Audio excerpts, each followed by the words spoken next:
We need to, before we start this, we need to take just a couple of minutes here and tell everybody what we're doing and have some prayer. And what we're going to be doing is beginning a probe into the history of the church-school relations of many years ago now, and that this church was heavily involved in. And Dwight remembers it, at least I can remember him testifying, being at the Strickland Commission, I think it was, and wearing about the same face he's got now. And okay, I'm Dan Carr, and we're meeting at this prayer meeting Friday night at Ms. N.C.Christian's house. This prayer meeting has been going on for over 30 years. I don't know how much more than that. I remember it many years ago. And tonight we're going to be rehearsing some things that went into the beginning of the conflict over religious liberty in North Carolina between church schools and the state of North Carolina, and to some degree the federal government as they reached in. That's a long time ago. Most of the men that were involved with that are either dead or they moved out, they've retired.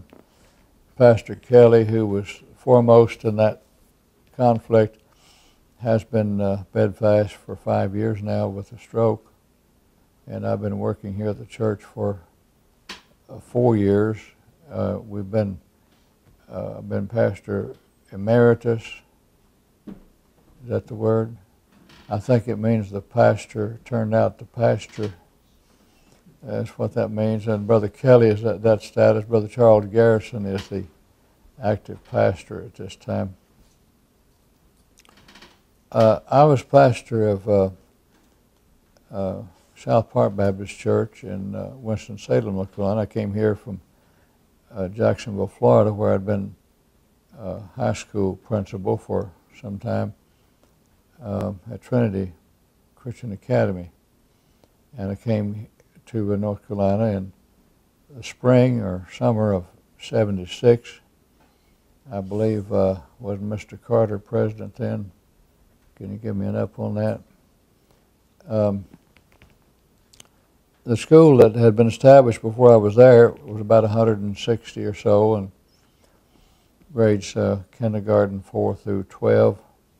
And we had a mixture of conventional grades through 2 and then individualized learning with the ACE program, grades 3 through 12. I began to notice some things that were happening with the state. They were seemed like heavy-handed about, for example, they would want us to make sure that our grounds were clean first thing Monday, but we were living in an area where the kids in the community used it as a playground and left trash, and we explained that we didn't have state money to clean that up, and we used children as a part of citizenship to clean our grounds after school started on Mondays. That was one thing that I noticed. Then they came around and graded our buildings and knocked off several points because we didn't have a gymnasium, and they assumed that the children, we didn't have a shower for the children. And we didn't have a gymnasium, so we didn't have a shower. So how could they grade us for not having a shower? Well, the kids are dirty. We assume that the kids are dirty. So it said nothing about grading the children for sweating. That was a problem. And then we had to make some changes in the way we used some rooms, and they put us under a new building code, and just arbitrarily. That was at the City Hall at Winston-Salem. And in putting up some sheetrock, they wanted us to use a sheetrock nail that went 3/4 of an inch beyond the strip in the ceiling. Okay, if we have to do that, and I began to call Builder Supply, and nobody had ever stocked that nail. And I went to the Yellow Pages, and I called everybody in the Yellow Pages. Nobody had ever stocked that, and got on the telephone, and I found 20 pounds of that nail in Dallas, Texas, or maybe it was Colorado. Anyway, a long way away, and had those shipped by air so that our men could put up the sheetrock. By this time, I knew that something was amiss by the heavy hand of the government. We had fire code problems with the buildings. We had to put in certain types of door closers, and this was on the older buildings were okay for church school on Sunday, but they were not okay for church school on Monday. So one day, this man came flying in and got out of his car, and I was painting outside, and he introduced himself and said, "My name is Kent Kelly. I'm pastor at Calvary Memorial Church in Southern Pines, North Carolina." And so we got acquainted, and he said, "I want you to sign this petition here."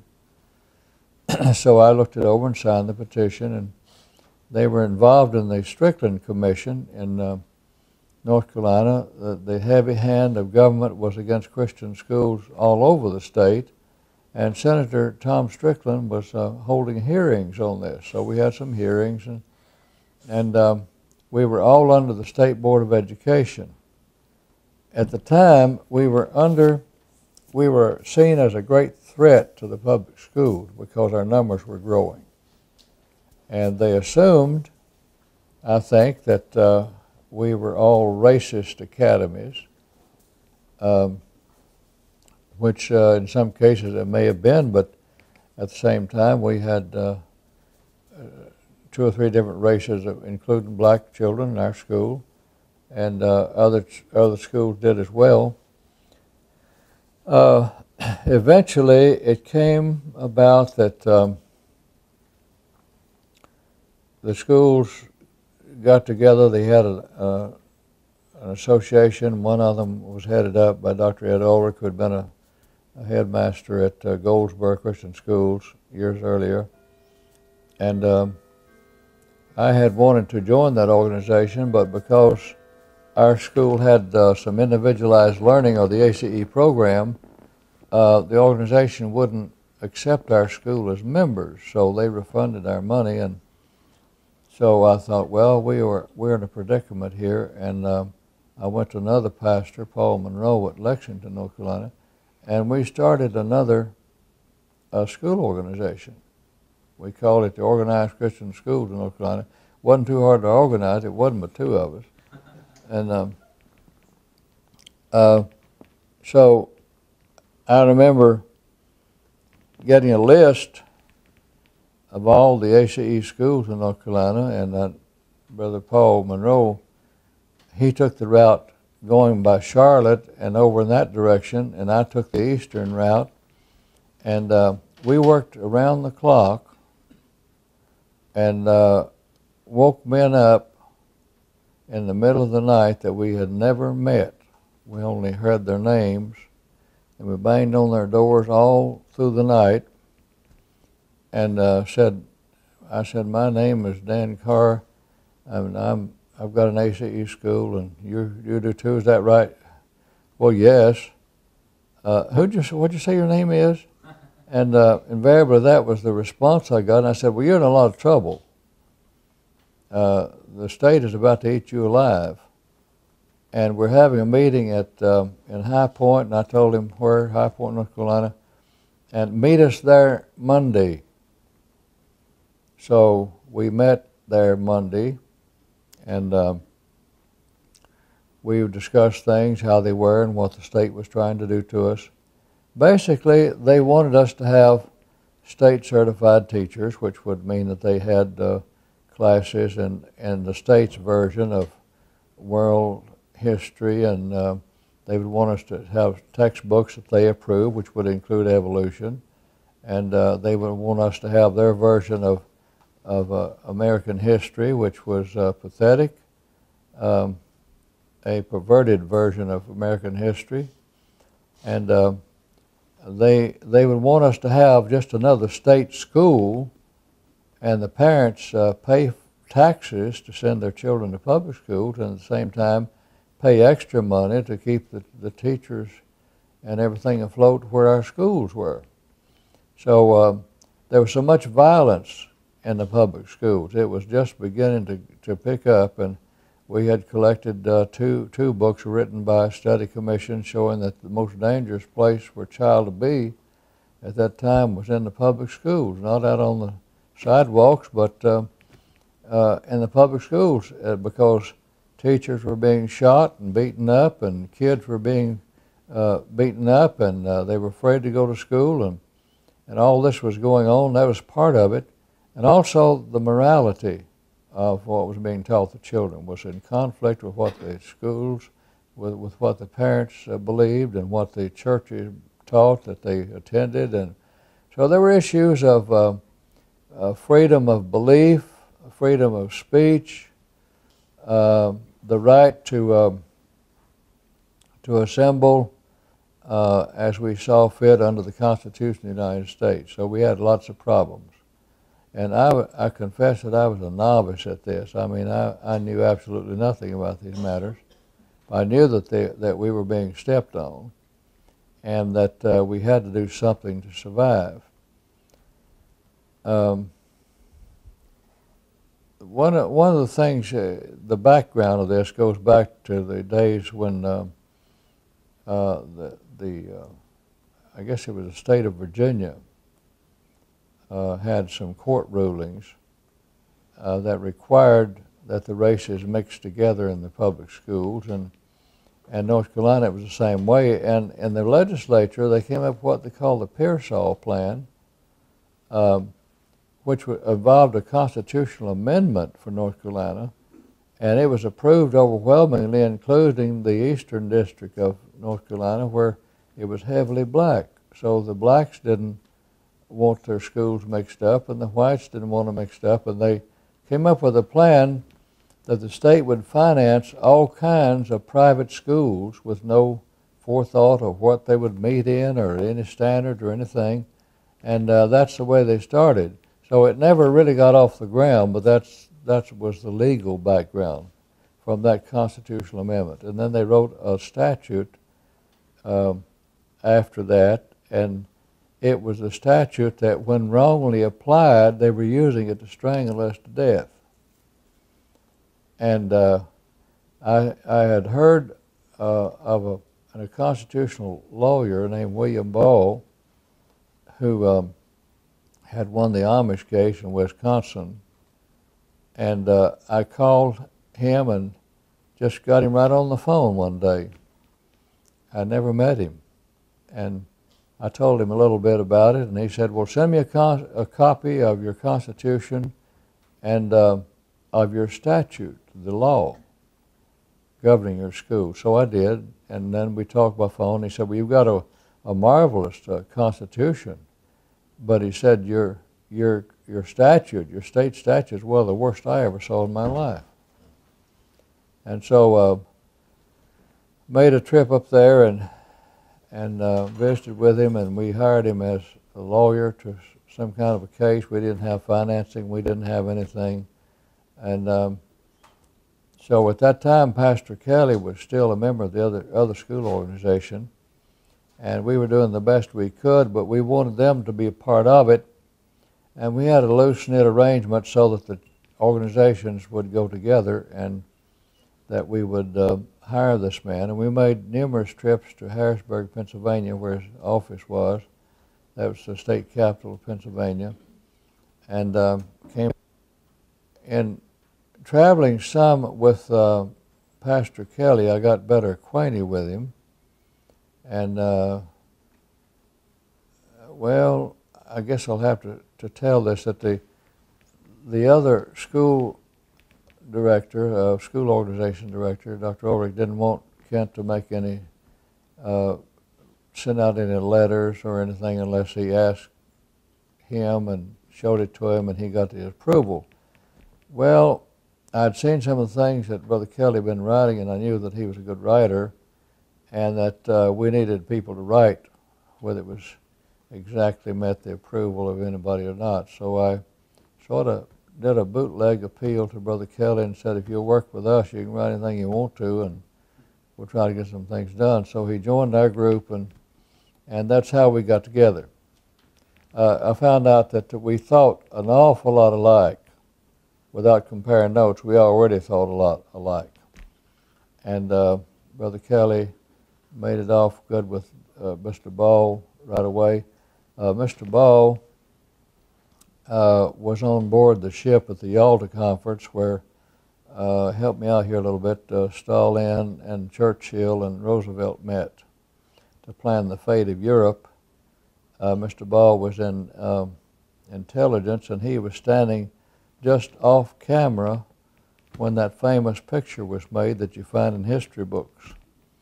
And he thought then, what in the world are we coming to that the United States is making such a broad agreement with such a cutthroat as Joseph Stalin, who was responsible for the death of millions of people. And while he was in that capacity, he decided that he would go into law.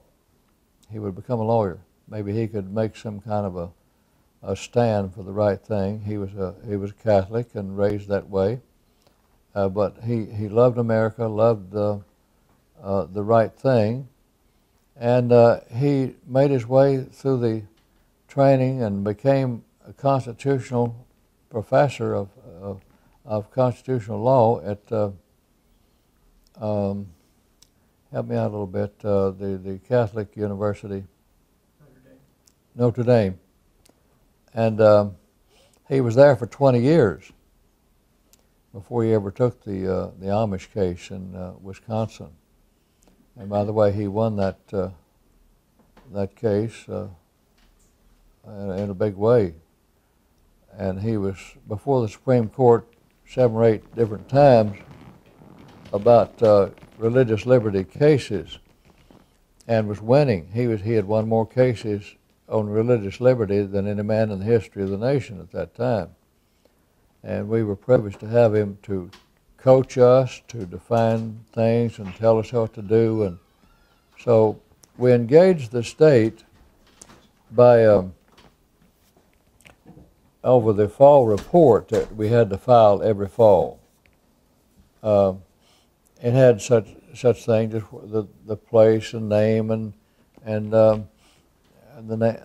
number of students that we had, how many grades we taught, and then there was a man that came from the Office of Public Schools, under the State Board of Education, and he would take that sheet and he would examine our schools.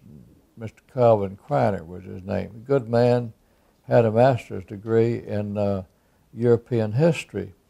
And by conviction, he believed that the state should not have a monopoly over schools because it resulted in no free debate over crucial issues, social and religious issues. His wife was a daughter of a Methodist pastor who happened to believe the Bible, and so when we began to stir and resist the iron hand of the state, he would go home and ask his wife what we were saying, the religious biblical reasons why we were behaving the way we were, because this was strange. Nobody had ever done this. And he'd been at the job several years, and she would explain to him from her knowledge of the old Methodist campground meeting days. She knew those, not by experience, but she knew that from being in that heritage. And so his wife became his teacher to explain us. We refused to file the fall report as a means of engaging the state in legal controversy. And so we knew that we couldn't sue them because you couldn't sue the state. You can't sue the federal government. You violate it and they come after you. So that's why we did it that way. And so we didn't file the fall report. And when we did this, the newspapers, we were all over the front pages of every major newspaper, and it stayed there for a long time. And the evening news and on television, radio, and what were we all about? Well, everybody assumed that we were white flight academies and that we simply did not want to obey the law. We were very bad eggs. We were bad examples. They didn't know that we had the finest attorney in America. They did not know that we had searched out some of these things, that we knew a little bit about American history, that we knew a little bit about the Bible. And so they were against us. I mean, across the board, the larger cities of North Carolina were against us, and they were upset with us, and talk radio and so forth was against us. And some of the pastors were coming out and saying what bad people we were, setting a bad example in front of the school children, which it really reflected the gross ignorance of the history of America. That's where some of this stuff was coming from. Well, we went into the courtroom. Well, they tried to stipulate some things to avoid going to court, and we'll just agree to these things. We said, but you still will have you still will have this unbridled control over us, and anytime you want to change the rules, you can. The law is what's wrong, and we want the law changed. And you agree to this today, and next week you change your mind and you'll come back.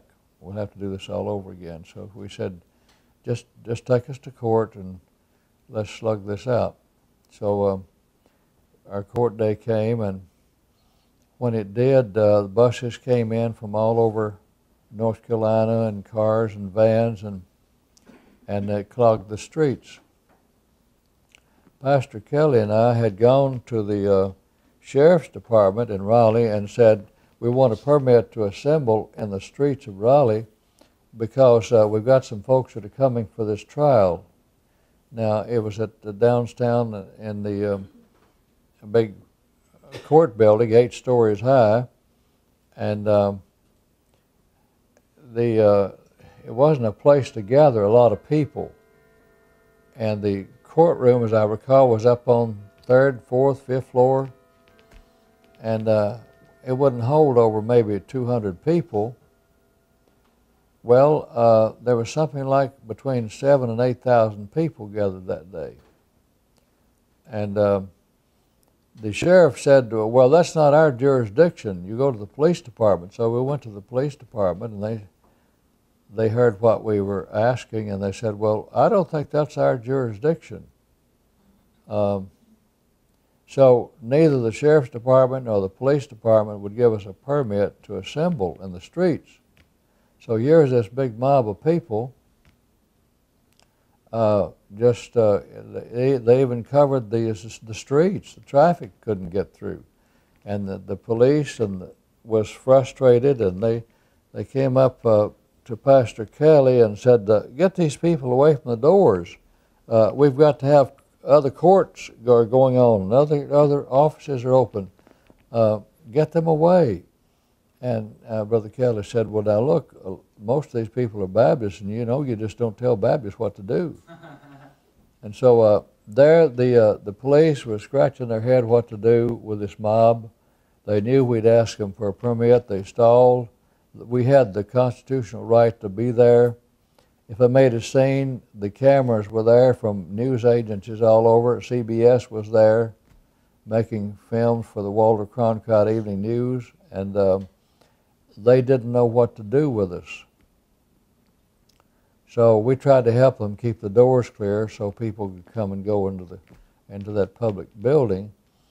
Donald Smith, a Republican judge, heard our case. It went for I don't know how many days, but when it was all over, I might say this, that in the midst of them trying to do something with us, they were trying to communicate at the police headquarters and their phones went through a computer system,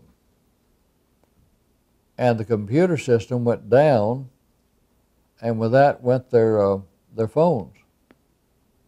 Their radios were out. They couldn't communicate to the police cars. And it was supposed to rain early that morning, and it was cloudy, but it didn't rain. And after about 1 or 2 o'clock, we made speeches outside and sang and prayed and did all the things that Bible-believing Christians do. And so we had prayer and dismissed, and the computer started working downtown at the police department. The Lord's my witness. And it started raining.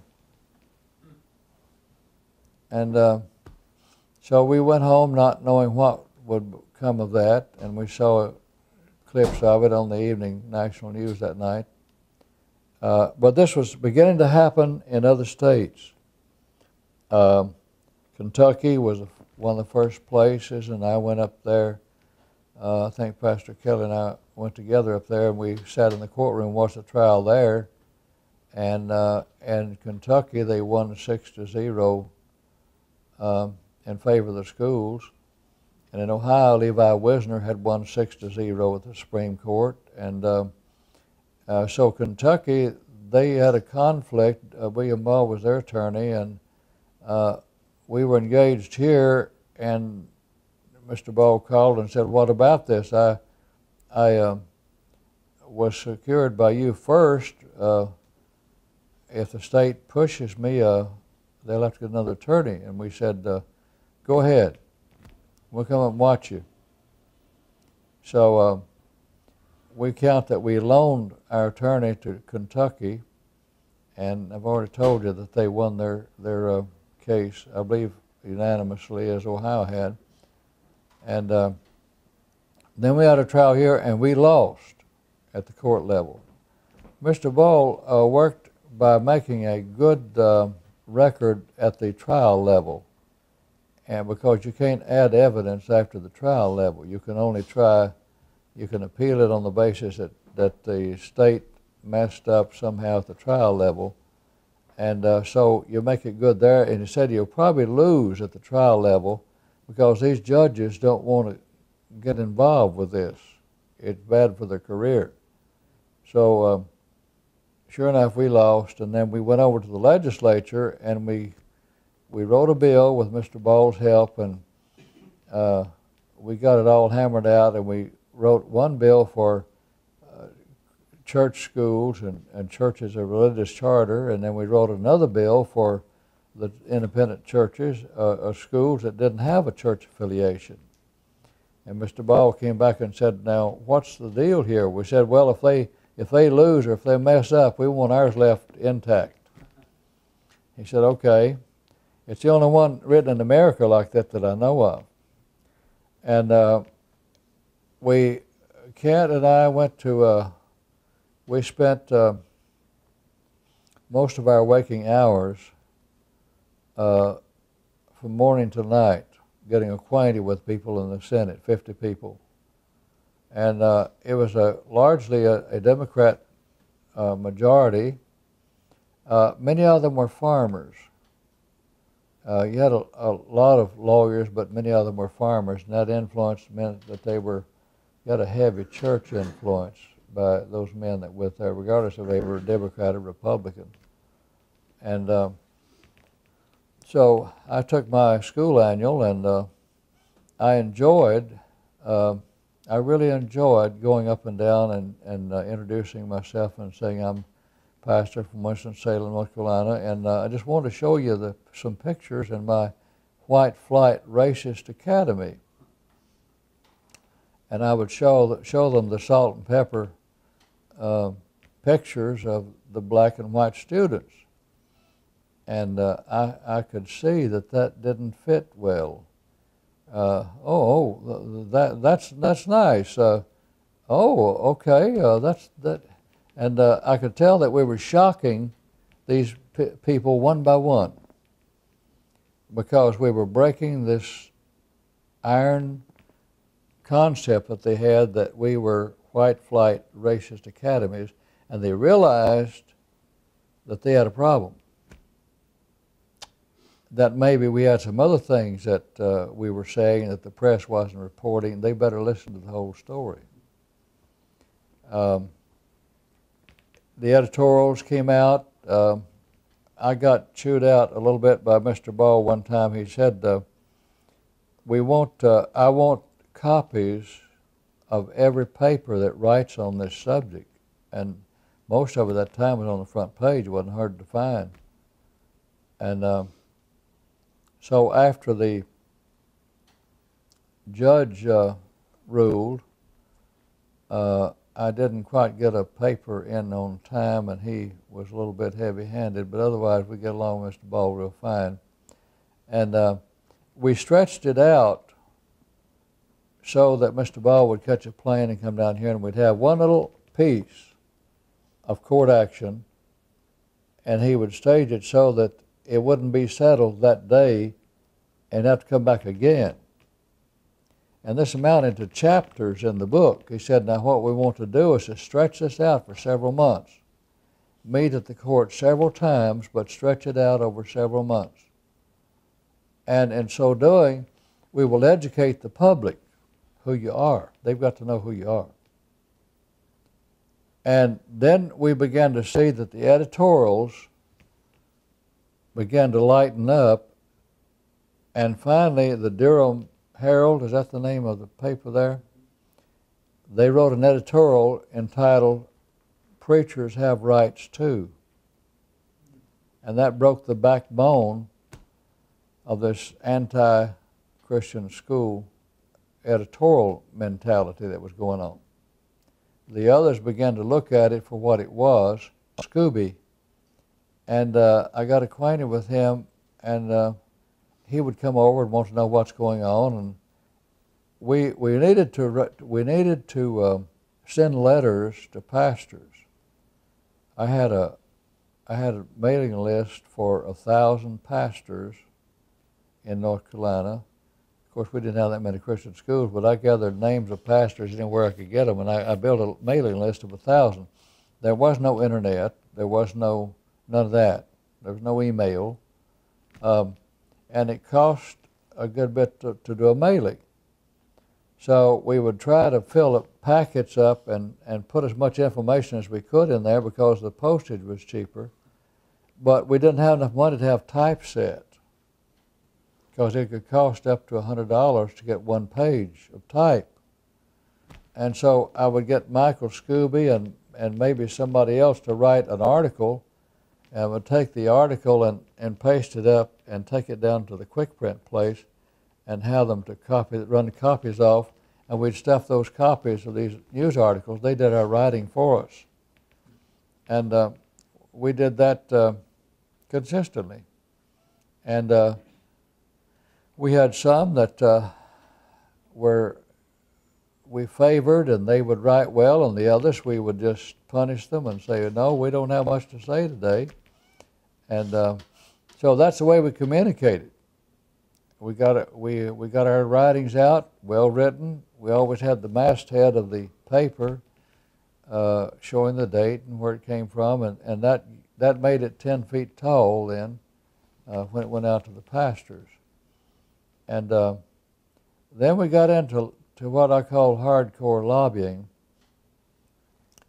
And during all this time, Ken had put together a team from Calvary Memorial Church to come to Raleigh to ransack the government offices and search their files and get stuff that we needed to show what the governor was doing under the table and what the bureaucracies were doing and what it was based on. It was pretty complicated, but a lot of people put in hundreds of hours.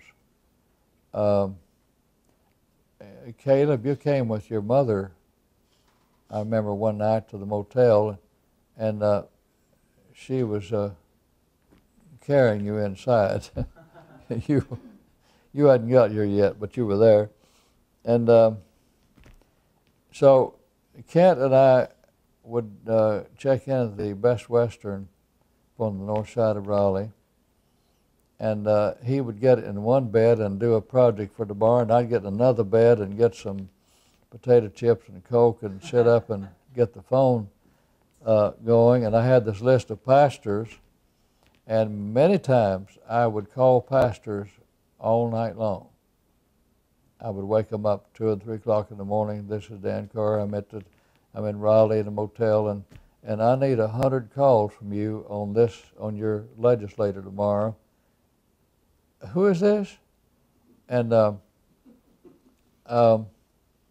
know that they could have choked me, but they couldn't afford to, because we were talking about their school and their people, and so they were good-natured about it. But we did do that as a regular thing. And sometimes we'd see the sun come up, and we would have called all night long.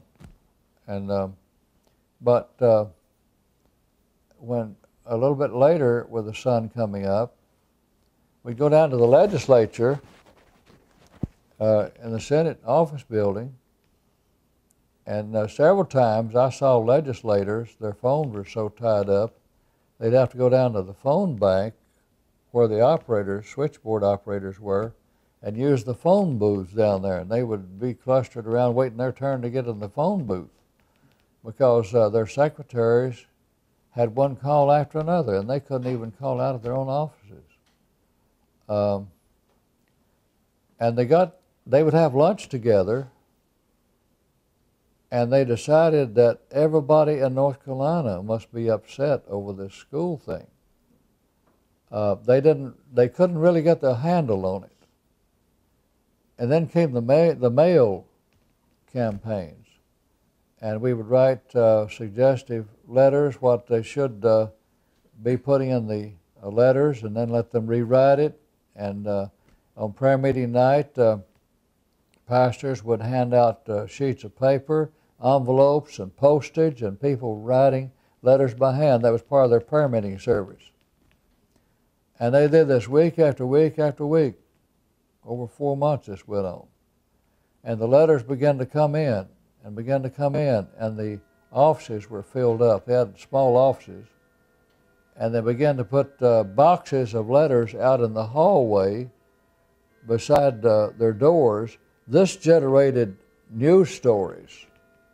It was a snowballing effect, and once this began, there was no end to it. The boxes got bigger and bigger. The newspapers got more interested.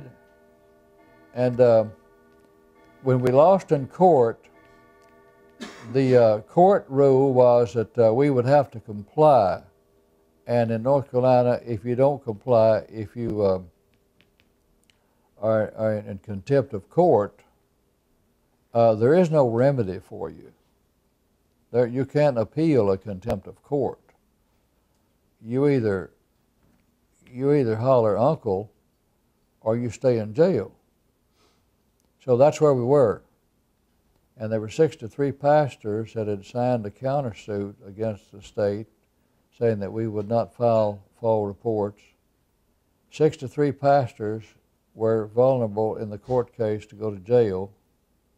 We all said we're not filing fall reports, and we went to the governor's office. Tom Strickland, the former senator, I was one of them that went to the governor. We sat down and we explained to the governor what would happen, that if you put us in jail, here's what we promise you is going to happen. These same people that came to Raleigh, the 8,000 people that came on the day of the trial, they all know somebody, and wherever you put us in jail, we're going to have torches and night singing conventions around the jails. And we will generate more press and TV stories than you have ever dreamed of. And all the governor's programs are going to be buried in the newspaper because we're going to be on the front page. And he believed us.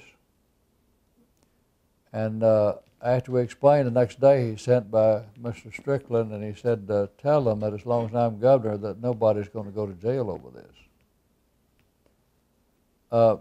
That was some of the conflicting part of that.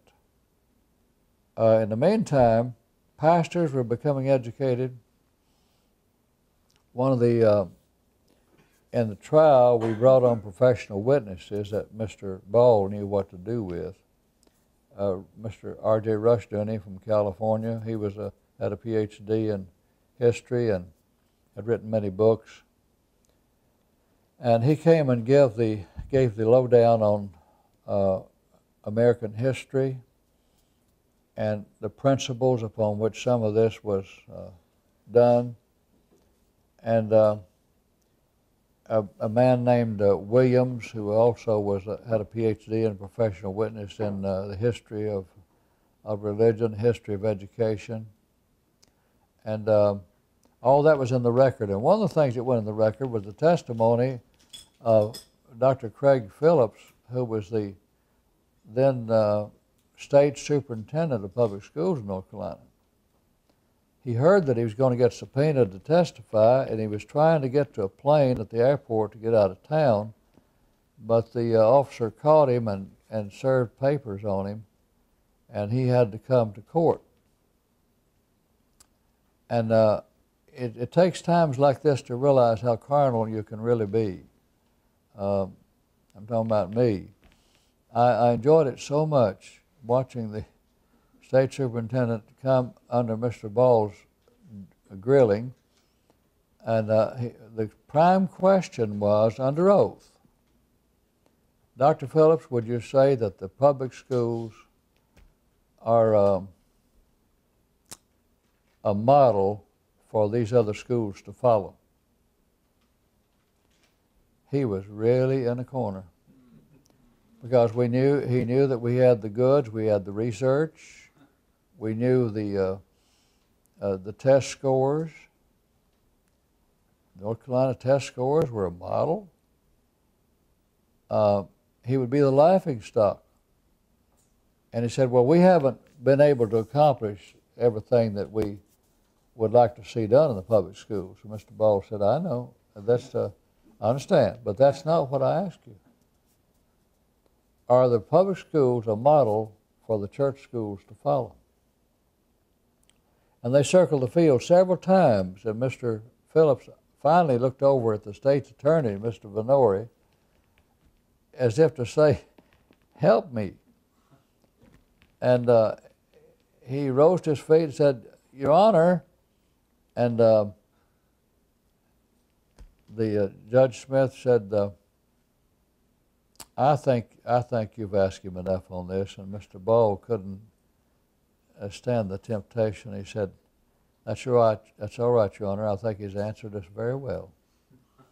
And so in the meantime, the newspapers really had the story going with all of this happening. And it's true that even without going to jail, the Christian school conflict drew more public news coverage than the governor's material did, which found itself farther back in the papers. Not only did we have the conflict over the curriculum, the fall report, which involved the library books, the curriculum, which textbooks to be approved by the state, and the teachers to be certified by the state according to their training methods and curriculum that the teachers had to study. Not only those things, but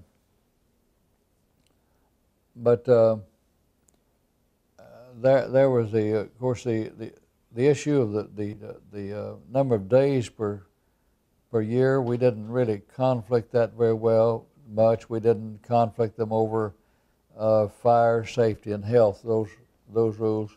We felt like the state had a legitimate concern, and that was the state's jurisdiction, and we didn't contest them over that. It's just that they could not do these other things. One thing we did, we subpoenaed the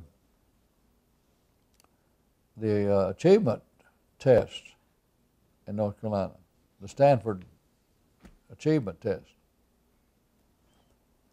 And they sent them over with their PhD from the state with a guarded eye, and all day long we sat there in a room, and my job was to do the section on American history. And what I found out there was that the state wanted to know if the students knew about such things as Marilyn Monroe, Rap Brown, who was into burning the cities down, and but things like that. But not one question about the Constitution, not one question about the founding documents or the real history of the founding fathers. Not one question about any of those things. And so I was really amazed. I really was. I was really shocked that those were the things that the state really wanted to know about the students. Another issue was the state, in order to heal up some of the black eye that the public schools were getting over their bad ratings, they came up with a graduation test. Let's see, what the not achievement test. What was it called? Anyway, you had to pass the skills test to graduate. This was a minimum test, and you couldn't, if you didn't pass this, you couldn't get out of high school. And they were trying to say that we needed to pass that also. The issue wasn't whether or not we could pass the test. The issue was that they had the jurisdiction to force feed a test upon us. And one of the cartoons I remember, well, they gave it as a sample to the public schools, and they did so poorly they took it back in and refashioned it. They rewrote it because so many students couldn't pass it. And then they got themselves in a box. What are we going to do? And the Raleigh News Observer cartoonist, he had a nice cartoon, and these little kids were standing around this huge hoop about the size of this room, and about knee high, and they had the basketballs there to see if they could throw it into this basketball goal. And that was a tremendous cartoon. I think I've still got a copy of that. But anyway, this skills test was they're trying to impose this upon the Christian schools. And somehow we broke loose after the other case. They brought this against us, and we went into federal court in Raleigh. And I don't remember how we ended up there, but anyway, we ended up in federal court. And I think we claimed the constitutional issue of it rather than the statutory issue.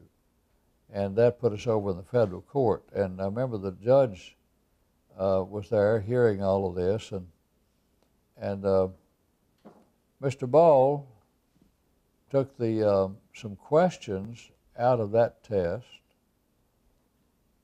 And one of the questions on this qualifying test to graduate from high school was, on a certain day, they were selling rock concert tickets.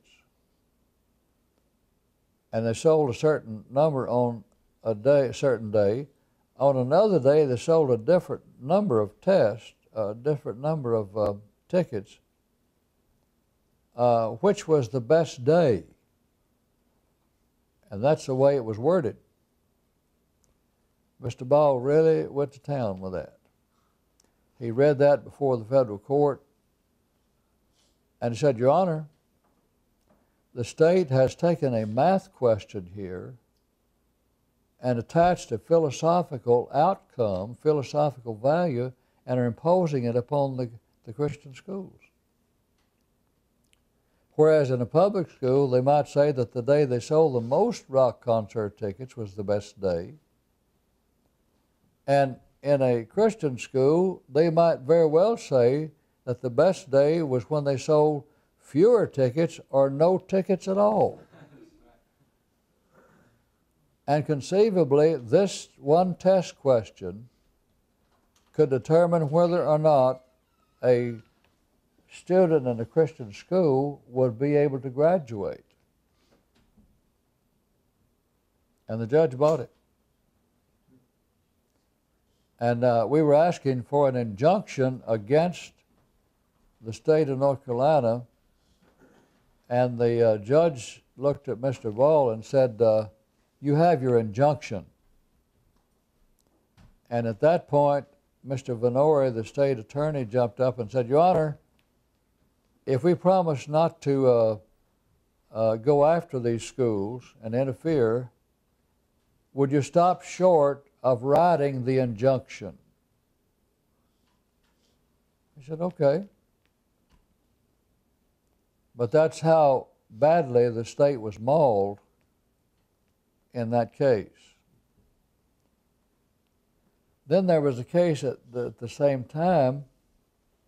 The Department of Labor in Washington, a guy named Marshall was the federal head of that department, and they were lining all the states up and saying, you've got to go by the workman's compensation laws in Washington, or you'll lose federal money to your state education programs.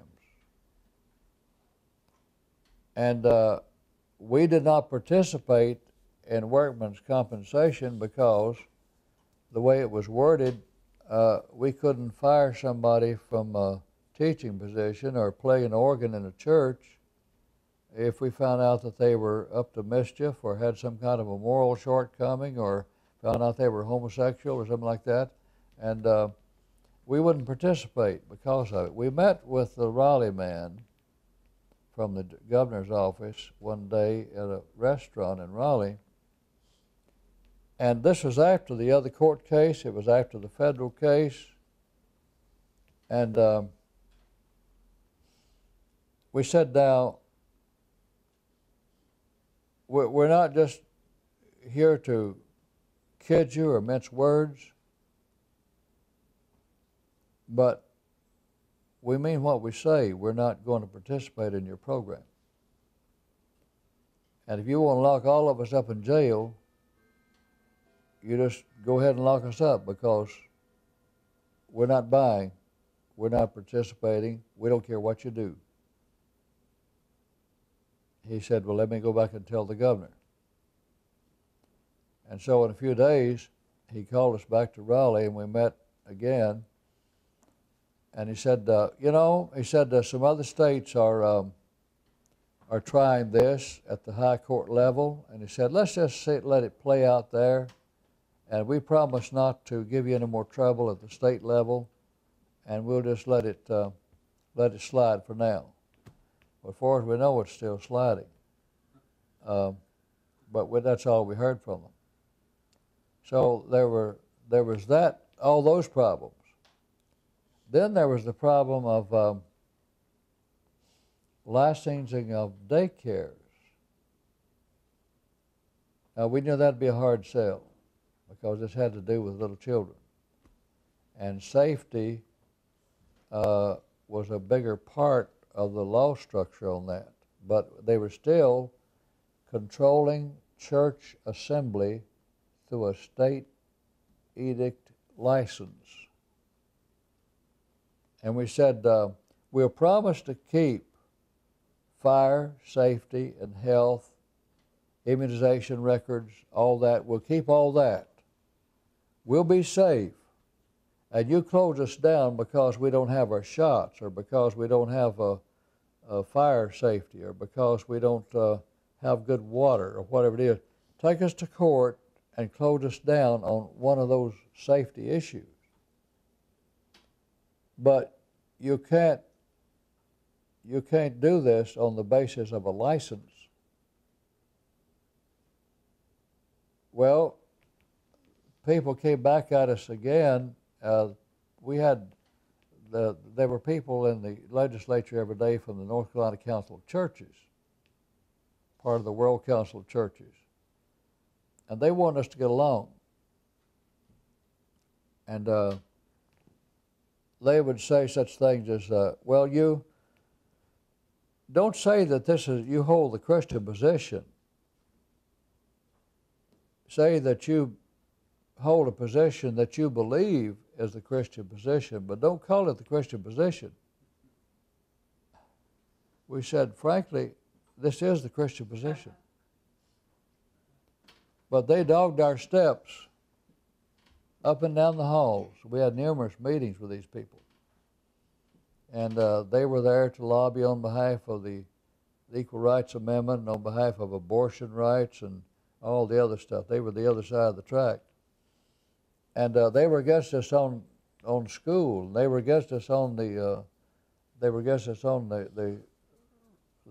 licensing of daycare. Yeah, that was the guy from First Baptist Church in Raleigh, American Baptist as well as Southern Baptist. Next time he came up to court, he said, now to the judge, to the governor, said, if I rule in favor of you, are you going to ignore this court? I forget what the other issue was now, but I remember that, the question was, did the judge rule against us on the first case, and he did rule against us. And the governor would not enforce what the judge had ruled. And that was when we said, you can put us in jail and we'll sing hymns. And he wouldn't enforce what the court had ruled. The daycare issue was a hard sell, and just before the legislature ended, we got it through the Senate and the House, and we broke the license. And a guy named Adams, I believe, from Raleigh, got up and beat on the table, and these terrible fundamentalists. And said, I don't see that this changed a thing. They're still going to keep fire safety and health rules. What's the problem? Well, the license was the problem. The state, no federal government, has any right in the Constitution to control religious assembly and speech, right to assemble, the right of free speech, and the right to exercise freedom of religion.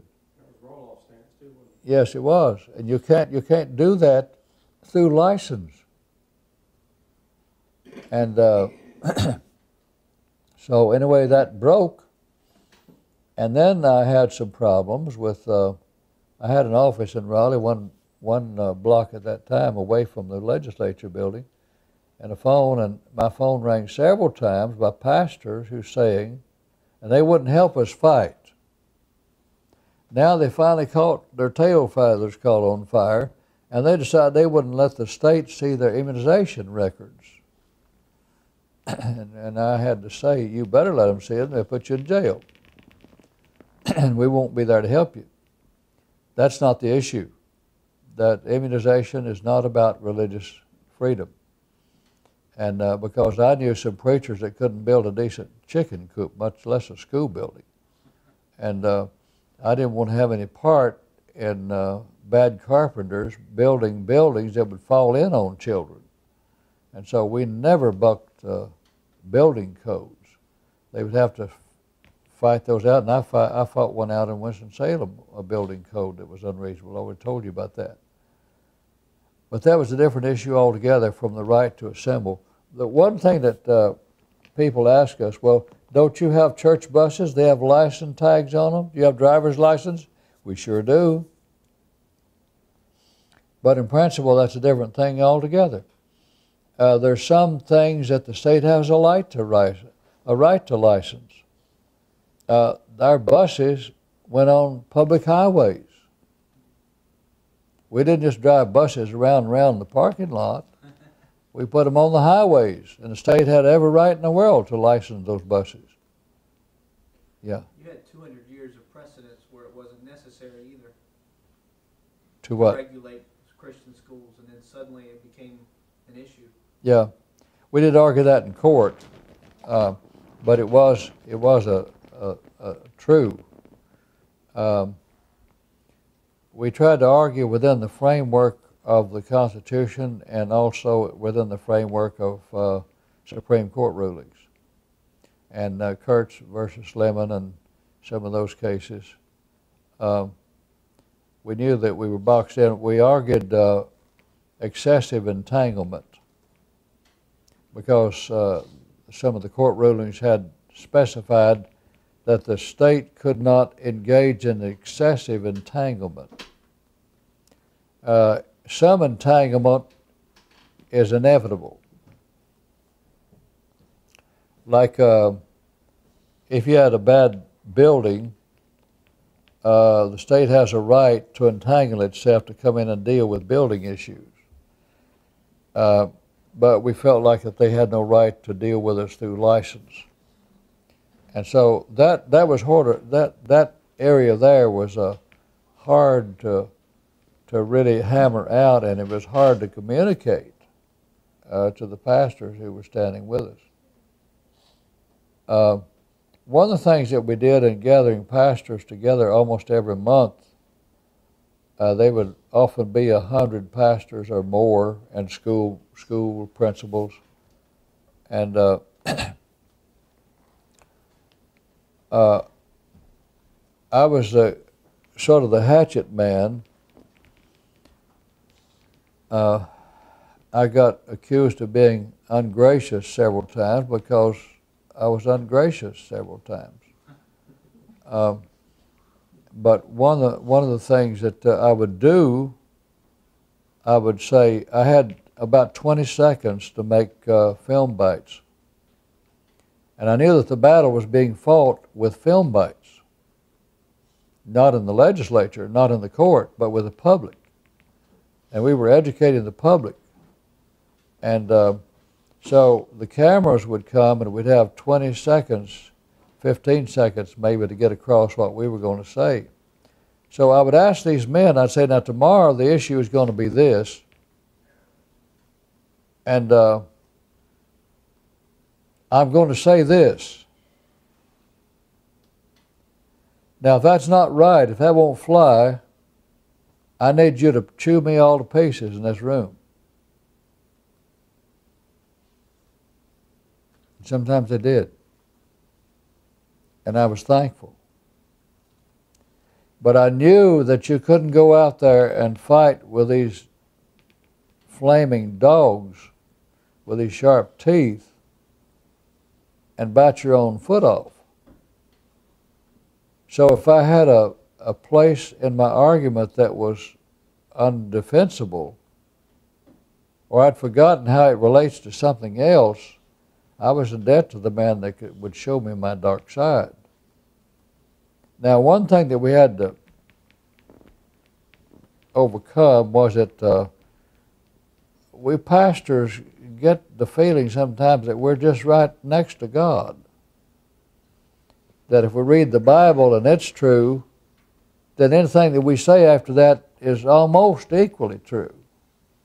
And we can't be wrong about much of anything. I mean, doors, nursery, light bulbs. I mean, if we go to lead, we got to be pretty right.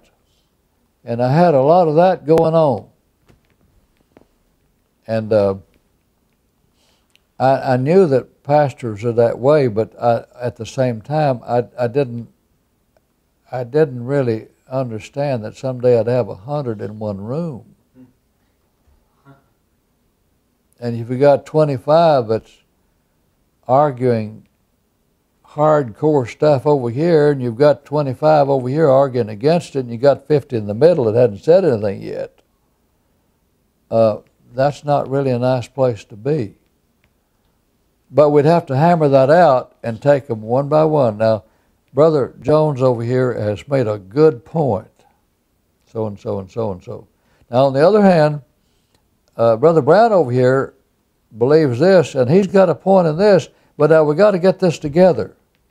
And we couldn't leave that room and go to dinner before we got this gang over here together with this gang over here, and they were willing to kiss each other again. And another thing I found out that in going and traveling, and I'd have sometimes preachers' monthly meetings where they'd get together and they'd let me come and speak. And I found out that when the pastors were in a room, that they would wait until the head pastor spoke, and then they would speak behind him and back him up. But pastors wouldn't bark until the head dog had barked.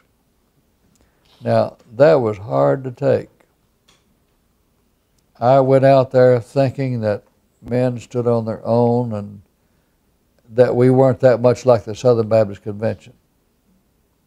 And I found out that that trait was not peculiar to the Southern Baptist Convention, that this is a human trait. And it happens whether you're independent, whether you're Southern Baptist, Methodist, whatever it is, that you don't want to get too much out of line, you don't want to get chewed up by your own bunch. And so you've got to wait till the head man speaks and gives his thought, and then you go with him.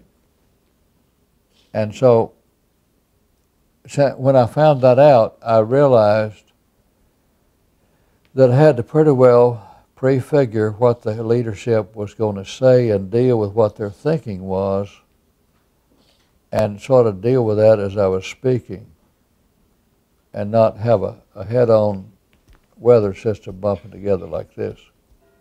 Those were all problems that went into getting a group together. Now the problem is, if we sleep and we lose the liberty that we have, you just can't go to the legislature with the group that's there now and with the group of pastors that are there now and with the news media that's there now and with the cameramen that are there now. You can't lose all this liberty and go back by next Tuesday and get it back. You have to do exactly what Pastor Kelly and I did, and Paul Monroe, and the brother down in Asheville, and Ron Beatty, these field men that were out there stirring among their ranks in their counties.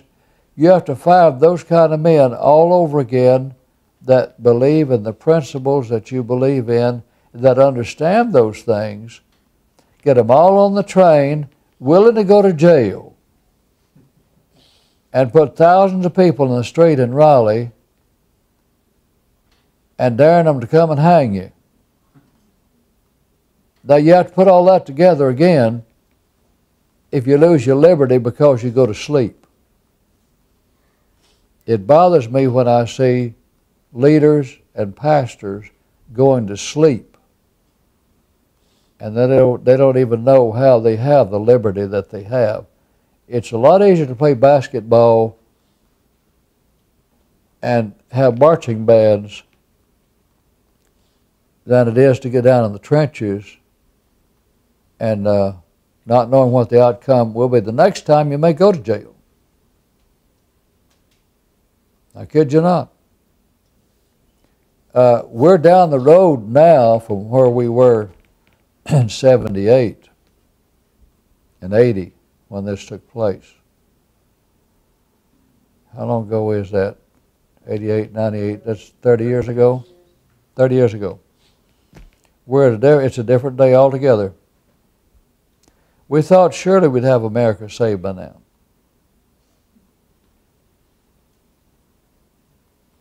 And we're about to go to the dogs. And to have a decent hearing when you're defying the state ideals, you have to have a team that God puts together. Else it won't work. I believe that just as sure as I'm here, that God put the team together. And I remember going down the halls and talking to people, and I couldn't see them today. And, well, he'll see you tomorrow, the secretary would say. And I'd get back tomorrow, and there wouldn't have been a chance of me convincing that man. But somebody across the aisle came over there and talked to him and had supper with him last night and filled him in. And when I got there the next morning, He said, "Come on in. Let's talk." He was ready. George Mueller had a story like that. He went to buy some land and went by to see the guy twice, and he wasn't there. And third time, and the Lord said, impressed on him, "Don't go back." And he said, "Well, I've got to. He said, and he didn't. He said, "Well, I won't go back." So he went back the next morning, and that man sold this land to him for much cheaper than he was going to, because he said he had a dream that night, and the Lord made him sell that land for cheaper. He said, "I wish you had gotten hold of me yesterday, because now I have to sell it for cheaper," because the Lord got hold of him in a dream. That's we saw the hand of the Lord in this, not just once or twice. We saw it happen again and again. There's one lady from Asheville. She was right in the borderline of senior.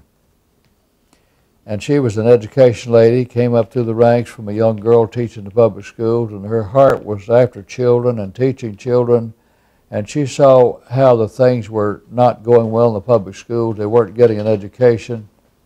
And so she was grumpy. And I went in there, and she all but threw me out the first time. And I talked with her, and sort of took her temperature, and I went out in the hall. I remember thinking, I don't know about this lady. I'd really just rather not come back. And but I just kept coming back, and I thought, I am going to go in there until that lady smiles at me. And I would just go back and say, "Good morning, Miss So-and-so. How are you today? You got a hard day ahead of you? And, well, I just want to say hi. See you later." That was my lobbying. I didn't know how to lobby, but with her, that's how you lobby. And I kept coming back day after day after day. And I would just leave her a copy. I left her a copy of the bill one time. And she said, "Would you come in here a minute?" And she closed the door. We hadn't talked of very much any substance.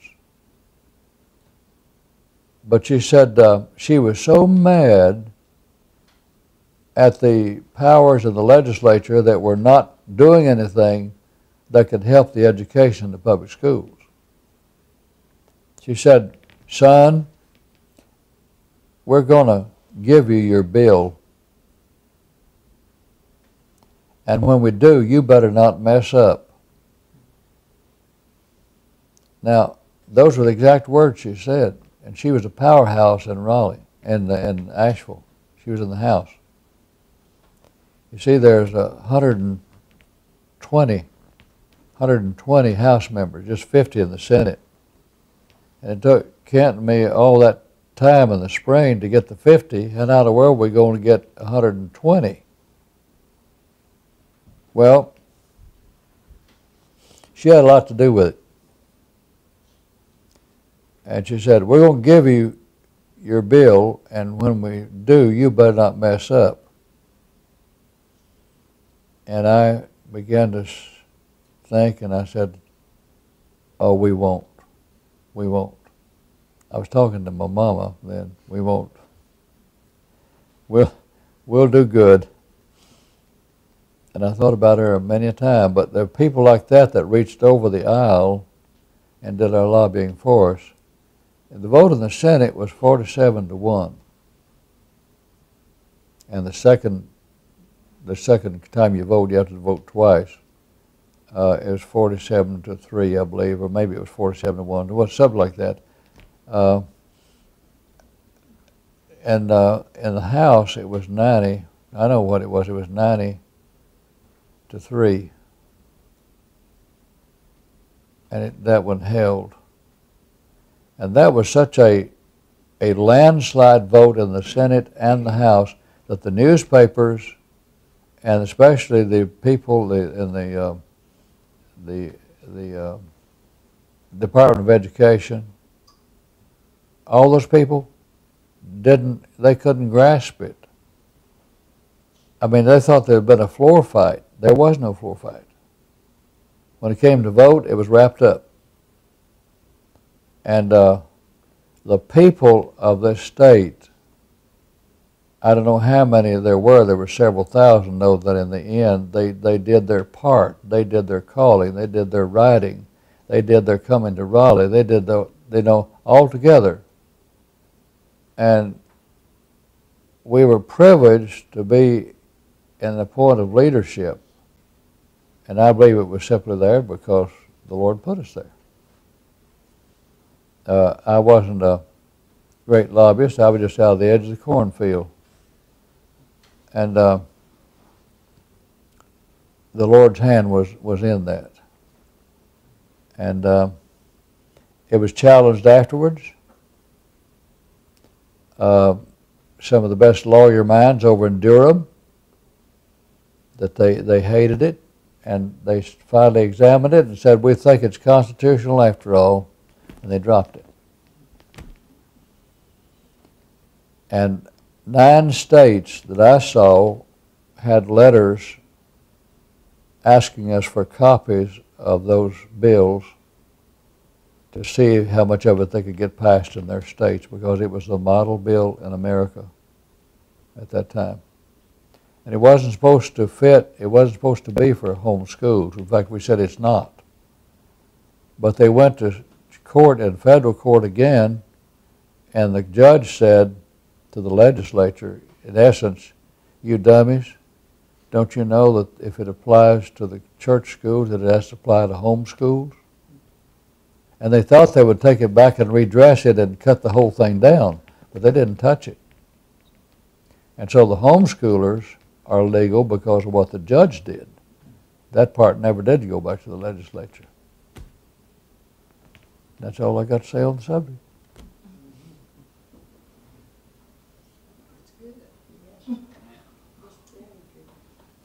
That was the tip of the iceberg, wasn't it? That was the tip of the iceberg. That's all we got that we can report tonight. There was a lot more than that. Oh, one more thing. You still on? Yeah. You got another 38 minutes. One thing that happened was that we reached a certain point in this where we needed to communicate an awful lot of stuff. And we had a 100-page document that we put together and put a 1-page cover sheet on it. And Kent and I went around, put a nice cover on it, and handed it out to all people. Said, we ask you to read this if you can. Most of it's in that one sheet on the front. If you'll read that, that'll tell you what's in it. And they thanked us, but that time they were on our side. And I believe this one was on daycare. And now it cost us, I believe, over $1,000 to duplicate those copies that we handed out. And we knew that they would never read them. But what they read was that they could read that one sheet and get a synopsis of it. And they read that we had read it. And we needed to have that 100 pages that they would never read, that they would throw in the trash. We needed to have that to get them to read that one page and to believe us that we had done our research. We got a reputation for research, and that our research was reliable. And they took a straw vote among the news media. I had an association there, and Kent and I rated, I believe, the second place in $40 million of lobbying money that was reported that year. Now, I don't know which cornfield Kent came out of. I think he came out of the shrubbery farm, and I came out of the cornfield. But they judged it on the basis of being able to get to the central place of power in the legislature and to persuade that and the governor, and that we were effective because we were able to do that. But the truth of the matter is we were just the visible head and there was a great team of people that were behind us that never showed, that they never saw. Now I'm through. Now, wait a minute, you know you're not. Now, touch on Calvin Kreiner and how eventually we got Rod Helder Yeah. in there. That's very important. About Okay, a part of the bill was we wanted the accountability of the schools moved out from under the State Board of Education.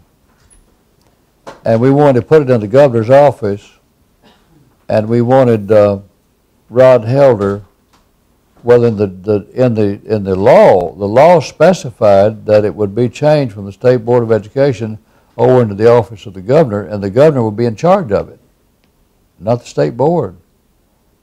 And then with the governor, we told him privately, not in the law, but we told him privately, we want Rod Helder to take the place of Calvin Kreiner, who is retiring. Sure, no problem. and tell them who Rod Helder was. Rod Helder was a principal at, where was he? About the middle of the state. Goldsboro, wasn't he? No, that wasn't Goldsboro, was it? I don't know, somewhere close to the central part of the state. He'd been there several years. A good man, everybody had confidence in him. But I reckon he retired, has he? No? Still going. He's still going. Okay, he's a good man, but all that is from the spinoff. And he has written this history. Yeah. It is online. Okay. Need to contact him on What? it. Need to contact him on it. Yeah. Yeah. As a matter of fact, you can go online and find it. I mean, it's written, the whole thing is written out from at least his perspective. What are we doing here tonight doing this thing? And because there's always a different perspective, a different angle, that's the reason. Okay. But Calvin Kreiner became very sympathetic toward us. He did. As time went on, and by the time he was getting ready to retire, he began to confide in you and Kent things that he did not want repeated. Yeah. In the beginning, he looked like D.L. Moody to me, the pictures of D.L. Moody, and he would go in this little spiel, and he would twist his face and contort it and mock people. And he said, you and Kent, he said, you remind me of a bunch of little school kids in a canoe, never seen one in your whole life, and you're trying to get it headed to England. So when we, okay, in other words, we didn't know how to row the boat, and no problem, we agree with that.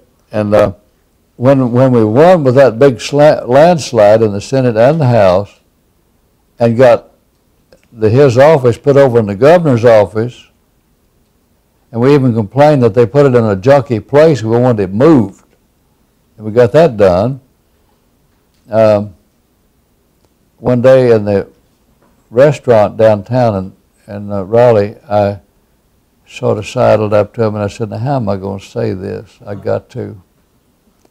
I said, Mr. Crowder, do you still think that we're trying to get that rowboat headed over toward England, or you think we got a handle on these oars now? He said, I think you got it very well. Do you remember how he blew up at the Strickland Commission because the research that was done on our part was so embarrassing to him when he found out that the state was imposing on the Christian school sector things that they were not even imposing on themselves. Mm-hmm. And he was furious Yeah. when he found out, for instance, how many people were teaching in the government schools that were not certified. Yeah. They did not have certification. So they were trying to apply the certification rules on us, and they had ever so many thousands across the state of North Carolina that had not anything close to a degree. Yeah. Yeah, he was upset over that and some other things. And but he always had to be careful because his job was always on the line, and he was close to retirement. And so we tried not to get him in a public way or not to boot him or anything. And he would begin to tell us some things, and well, why don't you look under this rock and this rock out over here? And he helped us to find stuff. It's about 9, 10 o'clock. We got to take my wife's husband home. This is the only meeting I guess that we'll have like this, with me anyway. Well, Dwight, why don't you lead us in prayer and we'll go home? Okay. Father, we are so thankful tonight for the things that you have done